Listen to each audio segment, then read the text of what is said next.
ಎಲ್ಲರಿಗೂ ನಮಸ್ಕಾರ.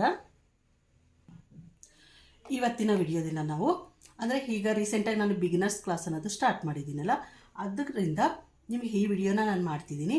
ಬಿಗಿನರ್ಸ್ಗಾದರೆ ಏನಾಗುತ್ತೆ, ನಿಮಗೆ ಸ್ಟ್ರೈಟ್ ಲೈನ್ ಹಾಕೋದಕ್ಕೆ ಬರೋದಿಲ್ಲ, ಇಲ್ಲ ಕ್ರಾಸಲ್ಲಿ ಹಾಕೋದಕ್ಕೆ ಬರೋದಿಲ್ಲ. ಈ ರೀತಿ ಆದಾಗ ನಿಮಗೆ ಬ್ಲೌಸ್ ನೆಕ್ ಡಿಸೈನ್ ಸ್ಟಿಚ್ ಮಾಡಬೇಕಾದ್ರೆ ನಿಮಗೆ ಪ್ರಾಬ್ಲಮ್ ಆಗುತ್ತೆ. ಆದ್ದರಿಂದ ಬಿಗಿನರ್ಸ್ ಆಗಿರೋದ್ರಿಂದ ಅವ್ರು ಯಾವ ರೀತಿ ಲೈನ್ಸ್ ಹಾಕಬೇಕು, ಯಾವ ರೀತಿ ಒಂದೇ ಮೆಜರ್ಮೆಂಟಲ್ಲಿ ಲೈನ್ ಹಾಕಬೇಕು. ಈಗ ನಾವು ಒಂದು ಪಾದದಷ್ಟೇ ಮಾಡಿ ಅಂದರೆ ಒಂದು ಪಾದದಷ್ಟೇ ನೀವು ಹಾರ್ಮ್ಗೋಲ್ ರೌಂಡು ಸರ್ಕಲ್ ಮಾಡ್ತೀರಲ್ಲ, ಸ್ಟಿಚಿಂಗ್ ಸ್ಲೀವ್ಸ್ ಜಾಯಿಂಟ್ ಮಾಡಬೇಕಾದ್ರೆ ಅದನ್ನು ಈ ರೀತಿ ಮಾಡಬೇಕು ಅಂದರೆ ನೀವು ಮೊದಲು ಸ್ಟ್ರೈಟಾಗಿ ಲೈನ್ಸ್ ಅನ್ನೋದು ಕಲಿಬೇಕು. ಸ್ಟ್ರೈಟ್ ಲೈನು ಇಲ್ಲ ಕ್ರಾಸಾಗಿ ಇಲ್ಲ ರೌಂಡ್ ಶೇಪ್, ಈ ರೀತಿ ನೀವು ಲೈನ್ಸ್ ಅನ್ನೋದು ಹಾಕೋದು ಕಲಿತ್ರೆ ನಿಮಗೆ ಸ್ಟಿಚಿಂಗ್ ಮಾಡೋದಕ್ಕೆ ಈಸಿ ಆಗುತ್ತೆ. ಅದರಿಂದ ಇವತ್ತಿನ ವಿಡಿಯೋದಲ್ಲಿ ನಾನು ನಿಮಗೆ ಸ್ಟ್ರೈಟ್ ಲೈನ್ ಯಾವ ರೀತಿ ಹಾಕಬೇಕು, ಜಿಗ್ಜಾಗ್ ಟೈಪ್ಸ್ ಲೈನ್ಸ್ ಇರುತ್ತಲ್ಲ ಅದನ್ನು ಯಾವ ರೀತಿ ಹಾಕಬೇಕು, ಅದೇ ರೀತಿ ರೌಂಡಾಗಿ ಯಾವ ರೀತಿ ಹಾಕಬೇಕು ಅನ್ನೋದು ನಿಮಗೆ ಬಿಗಿನರ್ಸ್ ಆಗಿರೋದ್ರಿಂದ ಈ ಕ್ಲಾಸನ್ನು ನಿಮಗೆ ತಿಳಿಸ್ಕೊಡ್ತಿದ್ದೀನಿ. ಅದಕ್ಕೂ ಮೊದಲು ಯಾರಾದರೂ ಫಸ್ಟ್ ಟೈಮ್ ನನ್ನ ಚಾನಲ್ ನೋಡ್ತಿದ್ರೆ ಸಬ್ಸ್ಕ್ರೈಬ್ ಮಾಡಿ, ಈ ವಿಡಿಯೋ ಇಷ್ಟ ಆದರೆ ಲೈಕ್ ಮಾಡಿ, ಶೇರ್ ಮಾಡಿ, ಕಮೆಂಟ್ ಮಾಡಿ. ಓಕೆ ಫ್ರೆಂಡ್ಸ್, ಈಗ ನಾವು ಇದನ್ನು ಸ್ಟಾರ್ಟ್ ಮಾಡೋಣ. ನಾವು ಸ್ಟಿಚ್ ಹಾಕಬೇಕು ಅಂದರೆ ಮೊದಲು ಈ ರೀತಿ ಒಂದು ಕ್ಲಾತ್ ತಗೊಂಬಿಡಿ. ಕ್ಲಾತ್ ಇರುತ್ತಲ್ಲ, ನಿಮ್ದು ಯಾವುದಾದ್ರೂ ವೇಸ್ಟ್ ಪೀಸ್ ಇದ್ದರೆ ವೇಸ್ಟ್ ಪೀಸ್ ತಗೊಂಡು ಅದನ್ನು ನೀವು ಡಬಲ್ ಫೋಲ್ಡಿಂಗಲ್ಲಿ ತಗೊಳ್ಳಿ. ಡಬಲ್ ಫೋಲ್ಡಿಂಗ್ ತಗೊಂಡ್ರೆ ನಿಮಗೆ ಸ್ಟಿಚ್ ಹಾಕೋದಕ್ಕೆ ಈಸಿ ಆಗುತ್ತೆ. ಈ ಸಿಂಗಲಲ್ಲಿ ಮಾಡಿದಾಗ ನಿಮಗೆ ನೀಟಾಗಿ ಬರದೇ ಇರ್ಬೋದು. ಅದರಿಂದ ನೀವು ಡಬಲ್ ಫೋಲ್ಡ್ ಹಾಕ್ಬಿಟ್ರೆ ನಿಮಗೆ ಸ್ವಲ್ಪ ಸ್ಟ್ರೈಟಾಗಿ ಕ್ಲಾತ್ ಅನ್ನೋದು ಸ್ಟಿಫ್ ಆಗಿರುತ್ತಲ್ಲ, ಕ್ಲಾತ್ ಸ್ಟಿಫ್ ಇರೋದ್ರಿಂದ ನಿಮಗೆ ಸ್ಟಿಚಿಂಗ್ ಹಾಕೋದಕ್ಕೆ ಈಸಿ ಆಗುತ್ತೆ. ಈ ರೀತಿ ಕ್ಲಾತ್ ತಗೊಂಬಿಟ್ಟು ನಿಮಗೆ ಸ್ಟಿಚ್ ಮಾಡೋದಕ್ಕೆ ಸ್ಟ್ರೈಟಾಗಿ ಬರೋಲ್ಲ ಅನ್ನೋ ಆಗಿದ್ರೆ ನೀವೇನು ಮಾಡ್ತೀರಿ, ಸ್ಕೇಲ್ ಇದ್ದರೆ ಸ್ಕೇಲ್ ತಗೊಂಬಿಟ್ಟು ಸ್ಟ್ರೈಟಾಗಿ ಒಂದು ಲೈನ್ ಅನ್ನೋದು ಹಾಕ್ಬಿಡಿ. ಇಲ್ಲ ಟೇಪ್ ಇದ್ದರೆ ಈ ರೀತಿ ಟೇಪಲ್ಲಿ ಹಿಡಿದ್ಬಿಟ್ಟು ನೋಡಿ, ಇಲ್ಲಿಂದ ನೀವು ಟೇಪ್ ಆದರೂ ಯೂಸ್ ಮಾಡಿ, ಇಲ್ಲಾಂದರೆ ನೀವು ಸ್ಕೇಲ್ ಆದರೂ ಯೂಸ್ ಮಾಡಿಬಿಟ್ಟು ಸ್ಟ್ರೈಟಾಗಿ ಲೈನ್ ಹಾಕ್ಬಿಟ್ಟು ನೀವು ಸ್ಟಿಚಿಂಗ್ ಅನ್ನೋದು ಸ್ಟಾರ್ಟ್ ಮಾಡಿ. ಮೊದಲು ಸ್ಟ್ರೈಟ್ ಲೈನ್ ಹಾಕಿ ನೀವು ಸ್ಟಿಚಿಂಗ್ ಮಾಡಿ.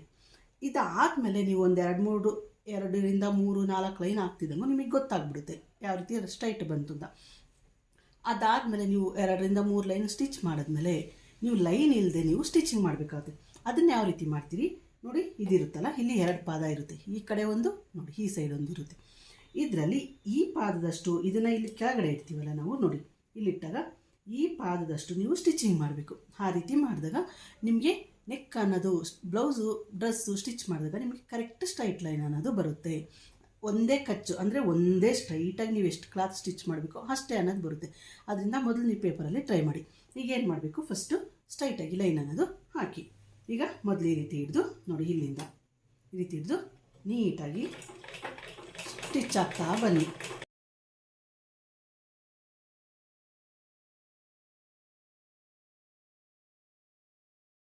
ನೋಡಿ, ನಾವೊಂದು ಸ್ಟಿಚ್ ಹಾಕಿದ್ನಲ್ಲ, ಈ ಸ್ಟಿಚ್ ಹಾಕಬೇಕಾದ್ರೆ ನೀವು ಲೈನ್ ಸ್ಟ್ರೈಟಾಗಿ ಹಾಕಿರ್ತೀರಲ್ಲ, ಈ ಲೈನ್ ಮೇಲೆ ನೀವು ಸ್ಟಿಚ್ ಅನ್ನೋದು ಹಾಕಿ. ನೀವು ಸ್ಟಿಚ್ ಹಾಕಬೇಕಾದ್ರೆ ಕ್ಲಾತನ್ನು ಸ್ವಲ್ಪ ಈ ರೀತಿ ಹಿಂದೆಗಡೆ ಎಳಿಬೇಕಾಗುತ್ತೆ. ಈಗ ತೋರಿಸ್ತೀನಿ ನೋಡಿ, ಇನ್ನೊಂದು ಸಲ ನೋಡಿ ಲೈನು.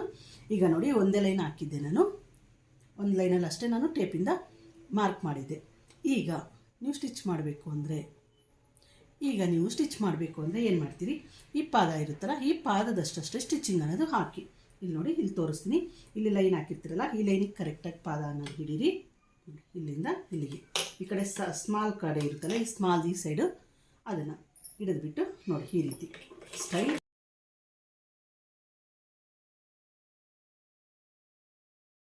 ನೋಡಿ ಫ್ರೆಂಡ್ಸ್. ಇಲ್ಲಿ ಏನು ಬಂತು, ನಾವು ಆ ಪಾದದಷ್ಟು ಅಂದಾಗ ನೋಡಿ, ಇಲ್ಲಿ ಲೈನ್ ಹಾಕಿದಾಗ ಈ ಲೈನ್ ಪಕ್ಕನೇ ನಾವು ಆ ಪಾದ ಇಡ್ತಾ ಬಂದರೆ ಕರೆಕ್ಟ್ ಸ್ಟ್ರೈಟಾಗಿ ಲೈನ್ ಅನ್ನೋದು ಬರುತ್ತೆ. ಈ ರೀತಿ ಲೈನ್ ಹಾಕಬೇಕು.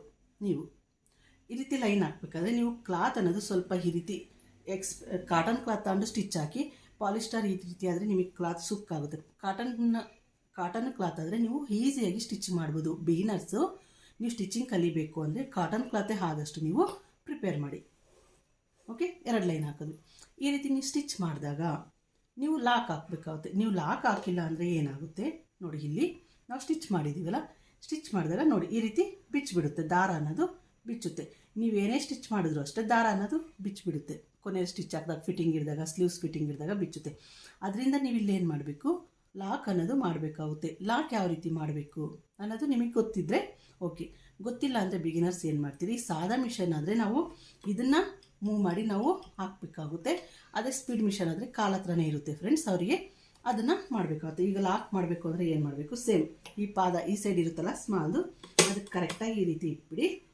ಇಟ್ಟು ಸ್ವಲ್ಪ 1-2 ಸ್ಟಿಚ್ ಅನ್ನೋದು ಈ ರೀತಿ ಮುಂದೆ ಹಾಕಿ, ಆಮೇಲೆ ಸೂಜಿ ಮೇಲ್ಗಡೆನೇ ಇರಲಿ, ಇದನ್ನು ಈ ಪಾಯಿಂಟ್ ಇರುತ್ತಲ್ಲ ಇದನ್ನ ಮೇಲ್ಗಡೆ ಮಾಡಿ ಈ ಕ್ಲಾತ್ ಇರುತ್ತಲ್ಲ ಕ್ಲಾತನ್ನ ಸ್ವಲ್ಪ ಈ ರೀತಿ ಹಿಂದೆ ತಗೊಳ್ಳಿ ಮತ್ತು ಮೂವ್ ಮಾಡಿ ನೋಡಿ. ಅಲ್ಲಿ ಅದೇ ಲೈನ್ ಮೇಲೆ ನೀವು ಸ್ಟಿಚ್ ಅನ್ನೋದು ಹಾಕಬೇಕು. ಮೊದಲು ಹಾಕಿದ್ರಲ್ಲ ಅದೇ ಲೈನ್ ಮೇಲೆ ಹಾಕಬೇಕು. ಇದಾದಮೇಲೆ ಮತ್ತು ಕ್ಲಾತ್ ಇದು ಮೇಲ್ಗಡೆ ತೆಗೀರಿ, ಸೂಜಿ ಮೇಲಿರಲಿ, ಮತ್ತು ಈ ಕ್ಲಾತನ್ನ ಹಿಂದೆ ಎಳೆದು ಈ ರೀತಿ ಹಾಕಿ. ಈಗ ಮತ್ತು ಸೇಮ್ ಸ್ಟಿಚ್ ಹಾಕಿ ಇದೇ ರೀತಿ ಲಾಕ್ ಮಾಡ್ತಾ ಬರಬೇಕು. ಈಗ ನೋಡಿ ಇನ್ನೊಂದು ಸಲ ಇಲ್ಲಿ ಮುಂದೆ ಬಂದ್ರಲ್ಲ, ಈಗ ನೀವು ಲಾಕ್ ಮಾಡಬೇಕು ಅಂದರೆ ಸೂಜಿ ಮೇಲಿರಲಿ, ಇದು ಮೂವ್ ಮಾಡಿ ಹಿಂದೆ ಬಂದು ಈ ರೀತಿ ಮಾಡಿ ಮತ್ತು ಹಿಂದೆ ಹೋಗಿ ಅಲ್ಲಿ ಸ್ಟಿಚ್ ಹಾಕಿ. ಈ ರೀತಿ 2ರಿಂದ 3 ಸಲ ಮಾಡಿದ್ದೀರಿ ಅಂದರೆ ನಿಮಗೆ ದಾರ ಅನ್ನೋದು ಬಿಚ್ಚೋದಿಲ್ಲ. ಇಲ್ಲಿ ನೀಟಾಗಿ ಬಿಡುತ್ತೆ. ಆವಾಗ ನಿಮಗೆ ದಾರ ಬಿಚ್ಚಿ ಬರೋಲ್ಲ, ಸ್ಟಿಚಿಂಗ್ ಅನ್ನೋದು ಹೋಗೋದಿಲ್ಲ, ನಿಮ್ಗೆ ಕರೆಕ್ಟಾಗಿ ಇರುತ್ತೆ. ಈ ರೀತಿ ನೀವು ಲಾಕ್ ಮಾಡಬೇಕಾಗುತ್ತೆ. ನೋಡಿ ಅರ್ಥ ಆಯ್ತಲ್ಲ. ನೋಡಿ ಇಲ್ಲಿ ಲಾಕ್ ಅನ್ನೋದು ಈ ರೀತಿ ದಪ್ಪ ಬರುತ್ತೆ. ಒಂದು 3 ಸಲ ಹಾಕಿದ್ರೆ ನೋಡಿ ಈ ರೀತಿ ಬರುತ್ತೆ. ಈ ರೀತಿ ಹಾಕಿದಾಗ ನಿಮಗೆ ಸ್ಟಿಚಿಂಗ್ ಅನ್ನೋದು ಬಿಚ್ಚೋದಿಲ್ಲ. ಸೇಮ್ ನೀವು ಸ್ಟಾರ್ಟಿಂಗಲ್ಲಿ ಯಾವ ರೀತಿ ಹಾಕ್ತಿರಲ್ಲ ಈ ಕಡೆ ಎಂಡಿಂಗ್ ಬಂದಾಗಲೂ ಹಾಕಬೇಕು. ಇಲ್ಲಿ ನಾನು ಹಾಕಿಲ್ಲ ನೋಡಿ. ಈ ಸ್ಟಾರ್ಟಿಂಗು ಎಂಡಿಂಗ್ ಅನ್ನೋದು ನಾವು ಕಂಪಲ್ಸರಿ ಹಾಕಬೇಕಾಗುತ್ತೆ. ಇಲ್ಲಾಂದರೆ ನೋಡಿ ಈ ರೀತಿ ಬಿಚ್ಚಿಬಿಡುತ್ತೆ. ನಾವು ಸ್ಟಿಚ್ ಮಾಡಿ ವೇಸ್ಟ್ ಆಗಿಬಿಡುತ್ತೆ ಈ ರೀತಿ ಬಿಚ್ಚಿದಾಗ. ಅದರಿಂದ ನೀವು ಲಾಕನ್ನು ಕಲೀರಿ. ಲಾಕ್ ಹಾಕಬೇಕು ಅಂದರೆ ಇದನ್ನು ಮೂವ್ ಮಾಡಬೇಕು, ಸೂಜಿ ಮೇಲಿರಬೇಕು, ಕ್ಲಾತನ್ನು ಎಳಿಬೇಕು. ಇಷ್ಟೇ ಮಾಡಿದ್ರೆ ನಿಮಗೆ ಕರೆಕ್ಟಾಗಿ ಬರುತ್ತೆ. ನೀವು ಈ ರೀತಿ ಮಾಡ್ತಾ ಮಾಡ್ತಾ ಆಮೇಲೆ ನಿಮಗೆ ಪ್ರಾಕ್ಟೀಸ್ ಆಯಿತು ಅಂದರೆ ಫಾಸ್ಟಾಗಿ ನೀವು ಮೂವ್ ಮಾಡ್ಬೋದು. ಈ ರೀತಿ ಸ್ಟಿಚ್ ಆದಮೇಲೆ ಈಗ ನೀವು ಇನ್ನೂ ಒಂದು ಕಲಿಬೇಕಾಗುತ್ತೆ. ನೀವು ಬ್ಲೌಸಲ್ಲಿ ಸ್ಕ್ವಯರ್ ನೆಕ್ಕು ಇಲ್ಲ ಬೇರೆ ನೆಕ್ ಡಿಸೈನ್ಸ್ ಯಾವ ರೀತಿ ಇಡಬೇಕು ಅಂದ್ರೂ ನೀವು ಇಲ್ಲಿ ಜಿಗ್ಜಾಗ್ ಥರ ನೀವು ಸ್ಟಿಚಿಂಗ್ ಅನ್ನೋದು ಕಲಿಬೇಕಾಗುತ್ತೆ. ನೆಕ್ ಡಿಸೈನ್ ಮಾಡಬೇಕು ಅಂದರೆ ಈ ಸ್ಟಿಚಿಂಗ್ ಅನ್ನೋದು ಕಂಪಲ್ಸರಿ ನಿಮಗೆ ಬರಬೇಕು. ನೋಡಿ ಈ ರೀತಿ ಜಿಗ್ಜಾಗ್ ಥರ ನಾವು ಲೈನ್ ಹಾಕಿದ್ವಿ. ಈ ರೀತಿ ಲೈನ್ ಹಾಕಿದ್ಮೇಲೆ ಇದ್ರ ಮೇಲೆ ಕರೆಕ್ಟಾಗಿ ನೀವು ಸ್ಟಿಚಿಂಗ್ ಅನ್ನೋದು ಹಾಕ್ತಾ ಬರಬೇಕಾಗುತ್ತೆ. ತೋರಿಸ್ತೀನಿ ನೋಡಿ. ಇಲ್ಲಿಂದ ಇಲ್ಲಿಡಿರಿ. ನಾ ಹೇಳದ್ನಲ್ಲ ಲಾಕ್, ಇಲ್ಲಿ ಲಾಕ್ ಅನ್ನೋದು ಮಾಡಿ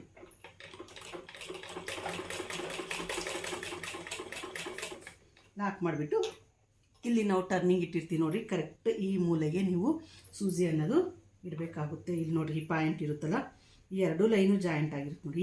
ಈ ಲೈನ್ ಜಾಯಿಂಟ್ ಆಗಿರೋ ಕಾರ್ನರ್ ಇರ್ತದಲ್ಲ, ಇಲ್ಲಿಗೆ ಕರೆಕ್ಟಾಗಿ ನೀವು ಸೂಜಿನ ಸ್ಟಾಪ್ ಮಾಡಬೇಕಾಗುತ್ತೆ.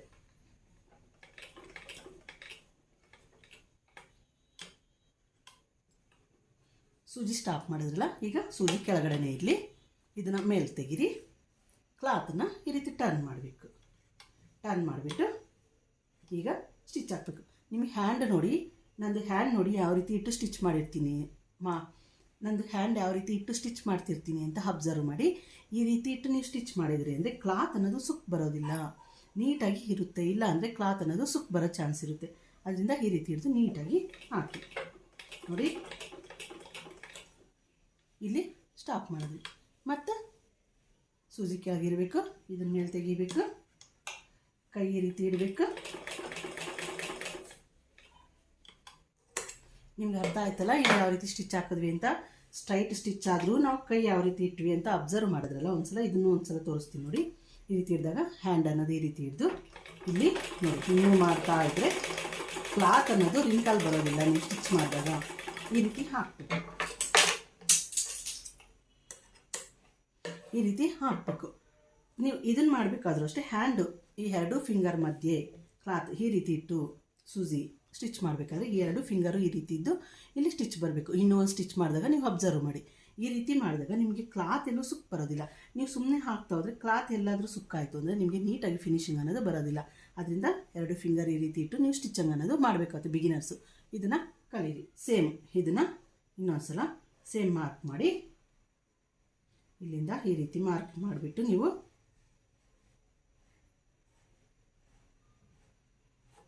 ನಿಮಗೆ ಎಷ್ಟಾಗುತ್ತೆ, ನಿಮಗೆ ಎಷ್ಟು ಪ್ರಾಕ್ಟೀಸ್ ಆಗುತ್ತೆ ಅಷ್ಟನ್ನು ಈ ರೀತಿ ಪ್ರಾಕ್ಟೀಸ್ ಅನ್ನೋದು ಮಾಡಿ. ಈ ರೀತಿ ಪ್ರಾಕ್ಟೀಸ್ ಆದಮೇಲೆ ಈಗ ನೀವು ರೌಂಡ್ ನೆಕ್ ಮಾಡ್ತೀರಿ. ರೌಂಡ್ ನೆಕ್ ಅಥವಾ ಬೇರೆ ನೆಕ್ ಡಿಸೈನ್ಸ್ ಇಟ್ಟಾಗ ನಿಮಗೆ ಬೇಕು ಅಂದರೆ ನೋಡಿ ಈ ರೀತಿ ಇಲ್ಲಿಂದ ನಾವು ಈ ರೀತಿ ರೌಂಡಾಗಿ ನೋಡಿ ಫ್ರೆಂಡ್ಸ್, ಈ ರೀತಿ ರೌಂಡಾಗಿ ಸ್ಟಿಚಿಂಗ್ ಕಲಿಬೇಕು. ಈ ರೀತಿ ರೌಂಡಾಗಿ ಕಲಿತಾಗ ನಿಮಗೆ ಯಾವುದೇ ನೆಕ್ ಡಿಸೈನ್ ಇಟ್ಟು ನಿಮಗೆ ಈಸಿ ಅನ್ನೋದು ಆಗುತ್ತೆ. ಟರ್ನ್ ಮಾಡೋದಕ್ಕೆ ಈಸಿ ಆಗುತ್ತೆ ಕ್ಲಾತು. ನೀವು ಈ ರೀತಿ ನೆಕ್ ಅನ್ನೋದು ರೌಂಡ್ ಕಟ್ ಮಾಡ್ತೀರಲ್ಲ, ರೌಂಡ್ ಶೇಪಲ್ಲಿ ಈ ರೀತಿ ನೆಕ್ ಕಟ್ ಮಾಡ್ತೀರಲ್ಲ, ಅವಾಗ ಸ್ಟಿಚ್ ಮಾಡೋಕ್ಕೂ ಇದು ಯೂಸ್ ಆಗುತ್ತೆ ರೌಂಡ್ ನೆಕ್ ಇಟ್ಟಾಗ. ಅದರಿಂದ ಈ ರೀತಿ ನೀವು ಮಾರ್ಕ್ ಮಾಡಿ ಈ ರೀತಿ ಮಾರ್ಕ್ ಮಾಡಿಬಿಟ್ಟು ಇದ್ರ ಮೇಲೆ ಈಗ ಸ್ಟಿಚ್ ಆಗ್ತಾ ಬರಬೇಕು. ನೀವು ಯಾವ ರೀತಿ ಮಾರ್ಕ್ ಮಾಡಿರ್ತೀರಿ ಅದೇ ರೀತಿ ಸ್ಟಿಚ್ ಹಾಕಬೇಕು. ಅದೇ ರೀತಿ ಈ ಕಡೆನೂ ಅಷ್ಟೇ ಒಂದು ಲೈನು. ನಿಮ್ಗೆ ಎಷ್ಟು ಪ್ರಾಕ್ಟೀಸ್ ಆಗುತ್ತೆ ಅಷ್ಟನ್ನು ಇಲ್ಲಿ ನೀವು ಈ ರೀತಿ ಮಾರ್ಕ್ ಮಾಡಿ ಅಷ್ಟನ್ನು ನೀವು ಸ್ಟಿಚಿಂಗ್ ಅನ್ನೋದು ಹಾಕ್ತಾ ಬನ್ನಿ. ನೋಡಿ ಈ ರೀತಿ ಆದಷ್ಟು ಭಾಳಷ್ಟು ಪ್ರಾಕ್ಟೀಸ್ ಮಾಡಿ, ನಿಮ್ಗೆ ಈಸಿ ಆಗುತ್ತೆ ಬಿಗಿನರ್ಸ್ಗೆ. ಇಲ್ಲಾಂದರೆ ನಿಮಗೆ ಕರೆಕ್ಟ್ ನೆಕ್ ಶೇಪ್ಸ್ ಅನ್ನೋದು ಬರೋದಿಲ್ಲ. ಕೆಲವೊಬ್ಬರು ಸ್ಟಿಚ್ ಮಾಡಬೇಕಾದ್ರೆ ನೋಡಿರ್ಬೋದು, ಒಂದು ಕಡೆ ಕ್ರಾಸ್ ಇರುತ್ತೆ, ಒಂದು ಕಡೆ ಸ್ಟ್ರೈಟ್ ಇರುತ್ತೆ, ಈ ರೀತಿ ಬಂದಿರುತ್ತೆ. ಯಾಕೆಂದರೆ ಅವ್ರಿಗಿಲ್ಲೆಲ್ಲ ಟರ್ನ್ ಮಾಡೋದು ಅವ್ರಿಗೆ ಈ ರೀತಿ ನೆಕ್ ಹತ್ರ ಟರ್ನ್ ಮಾಡೋದು ಬಂದಿರೋದಿಲ್ಲ. ಅದರಿಂದ ಅವ್ರಿಗೆ ಆ ರೀತಿ ಡಿಫ್ರೆನ್ಸ್ ಅನ್ನೋದು ಬರುತ್ತೆ. ನೆಕ್ ಕೆಳಗಿರುತ್ತೆ, ಮೇಲಿರುತ್ತೆ, ರೌಂಡ್ ನೀಟಾಗಿ ಬಂದಿರೋದಿಲ್ಲ, ಆ ರೀತಿ ಆಗುತ್ತೆ.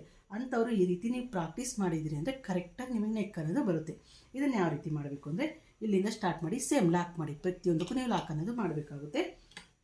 ಇಲ್ಲಿ ಹಿಡಿದು ನೋಡಿ, ಫಿಂಗರ್ ನೋಡಿ ಅಬ್ಸರ್ವ್ ಮಾಡಿ, ನೀವು ಕೈನ ಈ ರೀತಿ ಹಿಡಿದು ಈ ಹ್ಯಾಂಡು ಲೆಫ್ಟ್ ಹ್ಯಾಂಡಲ್ಲಿ ನಾನು ಸ್ಟಿಚ್ ಮಾಡ್ತೀನಿ. ಲೆಫ್ಟ್ ಹ್ಯಾಂಡು ಇದ್ರ ಮೇಲೆ ಇಟ್ಟಿರ್ತೀನಿ, ರೈಟ್ ಹ್ಯಾಂಡು ಇದರಲ್ಲಿ ಮೂವ್ ಮಾಡ್ತೀನಿ. ಓಕೆ, ನೋಡಿ ನೋಡಿ ಈ ರೀತಿ ಮೇಲೆ ಕೆಳಗೆ ಮಾಡಬೇಕು. ಲಾಕ್ ಮಾಡಿದ್ಮೇಲೆ ಈ ರೀತಿ ತಗೊಂಡ್ವಲ್ಲ ಕ್ಲಾತು, ನೀವು ನಿಧಾನ ಮಾಡಿ ಎಕ್ಸ್ಪೀರಿಯನ್ಸ್ ಆದಮೇಲೆ ನೀವು 1 2 3 4 ಲೈನ್ ಹಾಕಿದ್ಮೇಲೆ ನಿಮಗೆ ಫಾಸ್ಟ್ ಅನ್ನೋದು ಬಂದುಬಿಡುತ್ತೆ. ಅಲ್ಲಿವರೆಗೂ ನೀವು ಸ್ಲೋ ಆಗಿ ಈ ಲೈನ್ಸ್ ಮೇಲೆ ನಿಧಾನಕ್ಕೆ ನೀವು ಮಾಡಿ. ನೋಡಿ ಈ ರೀತಿ ಬಂದು ನೀಟಾಗಿ ನೀವೆಲ್ಲಿ ಮಾರ್ಕ್ ಮಾಡಿರ್ತೀರಲ್ಲ ಅಲ್ಲೇನ ಇಲ್ಲಿ ಬಂದಾಗ ನಿಮಗೆ ನೀಟಾಗಿ ಬಿಗಿನರ್ಸ್ಗೆ ಟರ್ನ್ ಮಾಡೋಕ್ಕಾಗಿಲ್ಲ ಅಂದರೆ ಸ್ವಲ್ಪ ಸೂಜಿ ಹಿಂಗೆ ಮಾಡಿ, ಸ್ವಲ್ಪ ಮಾಡಿಬಿಟ್ಟು ಕ್ಲಾತನ್ನು ಈ ರೀತಿ ಮಾಡಿಬಿಟ್ಟು ನೋಡಿ ಇಲ್ಲಿ ನಿಮಗೆ ಟರ್ನ್ ಮಾಡೋಕ್ಕೆ ಬರಲಿಲ್ಲ, ಸ್ವಲ್ಪ ಸೂಜಿ ಹಿಂಗೆ ಮಾಡಿ ನೋಡಿ ಈ ರೀತಿ. ಅರ್ಥ ಆಯ್ತಲ್ಲ? ಈ ರೀತಿ ನೀವು ಮಾಡ್ತಾ ಬರಬೇಕು. ಈ ರೀತಿ ನೀವು ಹ್ಯಾಂಡನ್ನು ಮೂವ್ ಮಾಡ್ತಾ ನೀವು ಯಾವ ರೀತಿ ಮಾರ್ಕ್ ಮಾಡಿದರೆ ಅದೇ ರೀತಿ ಲೈನ್ಸ್ ಹಾಕಬೇಕು. ಇಲ್ಲಿ ಹಾಕಬೇಕಾದ್ರೆ ನೋಡಿ, ಇಲ್ಲಿ ನಾವೇನು ಮಾಡಿದ್ವಿ, ತುದಿ ಅನ್ನೋದು ಚೂಪಾಗಿ ಬಂದಿರುತ್ತೆ. ಆದರೆ ಇಲ್ಲಿ ನಾವು ಸ್ಟ್ರೈಟ್ ಲೈನ್ಸ್ ಇಲ್ಲಿ ಈ ರೀತಿ ಕರ್ವ್ ಹಾಕಬೇಕಾದ್ರೆ ನೋಡಿ, ಇಲ್ಲಿ ಯಾವುದೇ ಕಾರಣಕ್ಕೂ ಬರಬಾರ್ದು. ಯಾಕಂದ್ರೆ ನಾವು ಸೂಜಿ ಕೆಳಗಿಟ್ಟು ನಾವು ಟರ್ನ್ ಮಾಡಿ ಸ್ವಲ್ಪ ಇದು ಈ ರೀತಿ ಮೂವ್ ಮಾಡಿ ಅಂತ ಹೇಳಿದ್ನಲ್ಲ, ಆ ರೀತಿ ಮಾಡಿದಾಗ ಇಲ್ಲಿ ಚೂಪ್ ಅನ್ನೋದು ಬರಬಾರ್ದು, ಕರೆಕ್ಟ್ ರೌಂಡ್ ಶೇಪೇ ಬರಬೇಕು. ಆ ರೀತಿ ನೀವು ಸ್ಟಿಚ್ ಅನ್ನೋದು ಹಾಕಿ. ಈ ಸ್ಟಿಚಿಂಗು ನೀವು ಪ್ರಾಕ್ಟೀಸ್ ಮಾಡಿ ಬಿಗಿನರ್ಸು. ನಿಮಗೆ ಈಸಿಯಾಗಿ ನೆಕ್ಕು, ಕರ್ವ್ ಶೇಪು, ಸ್ಲೀವ್ ಸ್ಟ್ಯಾಂಡ್ಗೆ ಯೂಸ್ ಆಗುತ್ತೆ. ಇದಾದಮೇಲೆ ಇನ್ನೂ ಏನು ಬೇಕು ಅಂದರೆ ನೀವು ಈ ರೀತಿ ತಗೊಂಬಿಟ್ಟು ಇಲ್ಲಿಂದ ನೀಟಾಗಿ ನೋಡಿ ಈ ರೀತಿ ನಿಯರು ರೌಂಡ್ ಸರ್ಕಲಲ್ಲಿ ಮಾರ್ಕ್ ಮಾಡಿ. ಇದನ್ನು ನೀವು ಪ್ರಾಕ್ಟೀಸ್ ಮಾಡಿದ್ದೀರಾ ಅಂದರೆ ನೀವು ಈಸಿಯಾಗಿ ಪ್ರತಿಯೊಂದನ್ನು ನೀವು ಸ್ಟಿಚಿಂಗ್ ಅನ್ನೋದು ಮಾಡ್ತೀರಿ. ಇದನ್ನು ಪ್ರಾಕ್ಟೀಸ್ ಮಾಡಬೇಕು ಮೈನು. ನೀವು ನೀಟಾಗಿ ಈ ರೀತಿಯೇ ನೀವು ಮಾಡಿದ್ದೀರಿ ಅಂದರೆ ನಿಮ್ಗೆ ಇವೆಲ್ಲ ಈಸಿಯಾಗಿ ನಿಮ್ಗೆ ಯಾವುದೇ ಬ್ಲೌಸ್ ಕೊಟ್ಟರು ಕರ್ವ್ ಶೇಪ್ ಅನ್ನೋದು ಒಂದೇ ಮೆಜರ್ಮೆಂಟಲ್ಲಿ. ಇಲ್ಲಿ ಮೇಲ್ಗಡೆ 1/4 ಇಂಚ್ ಇಟ್ಟರೆ ಕರೆಕ್ಟಾಗಿ ಫುಲ್ ಎಲ್ಲ ನೀವು 1/4 ಇಂಚಷ್ಟೇ ಸ್ಟಿಚ್ ಮಾಡ್ತೀರಿ. ಆ ರೀತಿ ಪ್ರಾಕ್ಟೀಸ್ ಆಗುತ್ತೆ. ಅದರಿಂದ ಈ ರೀತಿ ಮಾರ್ಕ್ ಮಾಡ್ತೀರಲ್ಲ, ಈಗ ಈ ರೀತಿ ಮಾರ್ಕ್ ಮಾಡಿದ್ವಲ್ಲ, ಈಗ ಇದನ್ನು ಸ್ಟಿಚ್ ಮಾಡ್ತಾ ಬನ್ನಿ. ನೀವು ಇಲ್ಲಿ ಒಳಗಡೆಯಿಂದನಾದರೂ ಸ್ಟಿಚ್ ಮಾಡಿ, ಇಲ್ಲ ಇಲ್ಲಿ ಹೊರಗಡೆಯಿಂದನಾದರೂ ಸ್ಟಿಚ್ ಮಾಡಿ. ಇದನ್ನು ನೀವು ಪ್ರಾಕ್ಟೀಸ್ ಮಾಡಿ. ನೋಡಿ ಇಲ್ಲಿ ನಾನು ಹೊರಗಡೆಯಿಂದ ಮಾಡ್ತಿದ್ದೀನಿ. ಇಲ್ಲಿ ಹಿಡಿದು ಸೇಮ್ ನೀವು ಏನು ಮಾಡ್ತೀರಿ, ಇಲ್ಲಿಂದ ಈ ರೀತಿ ಮಾಡಿ, ಆಮೇಲೆ ಸ್ವಲ್ಪ ಇದನ್ನ ಮೇಲೆ ಎತ್ತಿ ಈ ರೀತಿ ಟರ್ನ್ ಮಾಡಿ. ಅದು ರೌಂಡ್ ಶೇಪ್ ಅನ್ನೋದು ನೀಟಾಗಿರಲಿ. ನೀವು ಯಾವುದೇ ಕಾರಣಕ್ಕೂ ಈ ರೀತಿ ಟರ್ನ್ ಮಾಡಬೇಕಾದ್ರೆ ಈ ರೀತಿ ಮೂಲೆಯಲ್ಲಿ ಇದು ಬಂದಿರಬಾರ್ದು. ನೋಡಿ ಈ ರೀತಿ ಎರಡು ಕೈಲಿ ಈ ಫಿಂಗರ್ಸ್ ಇವು ಈ ರೀತಿ ಇರಬೇಕು, ಈ ಕೈ ಇಲ್ಲಿರಬೇಕು.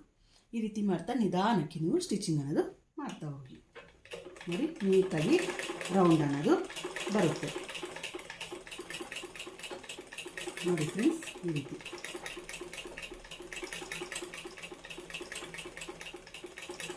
ನಿಮಗೆ ಕ್ಲಾತ್ ಅನ್ನೋದು ಸುತ್ತ ಬರಬಾರ್ದು ಅಂದರೆ ಈ ಹ್ಯಾಂಡಲ್ಲಿ ನೀಟಾಗಿ ನೀವು ಮೂಮೆಂಟ್ ಅನ್ನೋದು ಮಾಡ್ತಾಯಿರಿ. ನೋಡಿ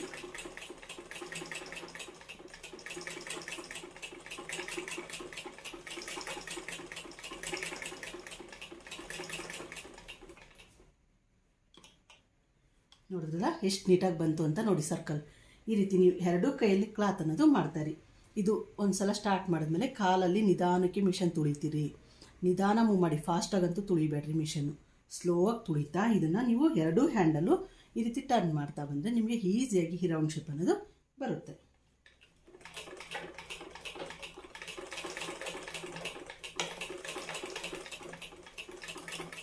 ಇಲ್ಲಿ ಈ ರೀತಿ ಸರ್ಕಲ್ ಶೇಪ್ ಅನ್ನೋದು ಸ್ಟಿಚ್ ಮಾಡಿದ್ರಿ.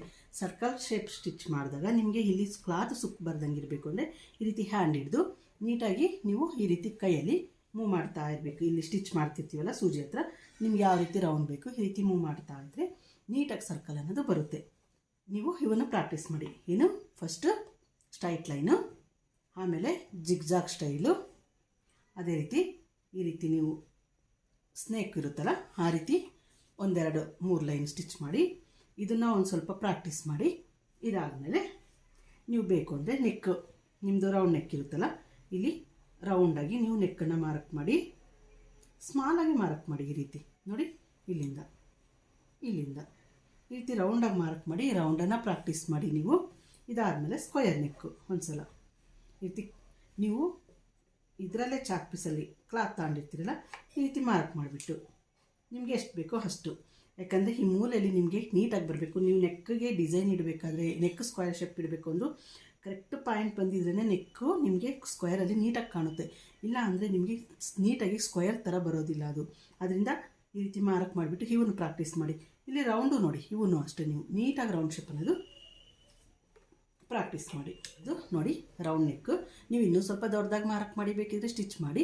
ನಾನು ಇದು ಕ್ಲಾತ್ ಸ್ವಲ್ಪ ಕಡಿಮೆ ಇರೋದ್ರಿಂದ ಈ ರೀತಿ ಹಾಕಿದ್ದೀನಿ. ನೀವು ಯಾವ ರೀತಿ ಬೇಕಿದ್ರೂ ಪ್ರಾಕ್ಟೀಸ್ ಮಾಡೋದಕ್ಕೋಸ್ಕರ ಈ ರೀತಿ ಮಾಡಿ, ಈ ರೀತಿ ಹಿಡಿದು ನೋಡಿ ಇಲ್ಲಿ ಮಾಮೂಲಿ ನೀವು ಲಾಕ್ ಅನ್ನೋದು ಮಾಡಿ ರೌಂಡಾಗಿ ನೋಡಿ ಫಿಂಗರ್ ಯಾವ ರೀತಿ ಇರುತ್ತೆ ಅಂತ ನೋಡಿ. ಈ ಕೈಯಲ್ಲಿ ಮೂಮೆಂಟ್ ಮಾಡಿ ಇದನ್ನು ಈ ರೀತಿ ಹಿಡಿಬೇಕು. ಈ ಕ್ಲಾತನ್ನು ಈ ರೀತಿ ಈ ಫಿಂಗರ್ ಇರುತ್ತಲ್ಲ ಈ ಫಿಂಗರಲ್ಲಿ ಈ ಕ್ಲಾತನ್ನು ಹಿಡಿದಿರಬೇಕು ನೋಡಿ. ಸ್ಟಿಚ್ ಮಾಡಬೇಕಾದ್ರೆ ಈ ರೀತಿ ಮಾಡಿ ರೌಂಡಾಗಿ ಟರ್ನ್ ಮಾಡಿ.